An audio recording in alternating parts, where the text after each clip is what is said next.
Kam qenë në emigrim 4 vjet. Lash pastaj se e pash si ishte zgjedhje e dur, u përgushtova qershia. Kam arritur që janë në prodhim, janë 800 raj afërsisht. Kjo është qershia autoktone e Godoleshit. Çdo raj e ka nga 200 kg. Kapaciteti që është gjithë si fshat, mund të arrijë 700 ton. 2005-2009 kam qenë në emigrim 4 vjet. Edhe emigrimin e lash pastaj se e pash si ishte zgjedhje e dur. Edhe u përgushtova qershia. Vendosa me u largu nga emigrimi, kam qenë në Greqi me emigrim. Vendosa me u larguar se punëtor do ngelet gjithë jetën. Kjo arsye është më shumë edhe di që jam në vendin tim me familjen time dhe punojmë së bashku me bashkëshortën dhe kalamajt. Kjo është arsyeja. Edhe të ardhurat janë shumë të mira.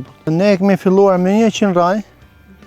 Pastaj duke shtuar nga vitin vit, kam arritur që janë në prodhim, janë 800 raj afërsisht, ndërsa që janë shtuar nga të vogla deri të mëdha janë ke 1500 diku e tillë.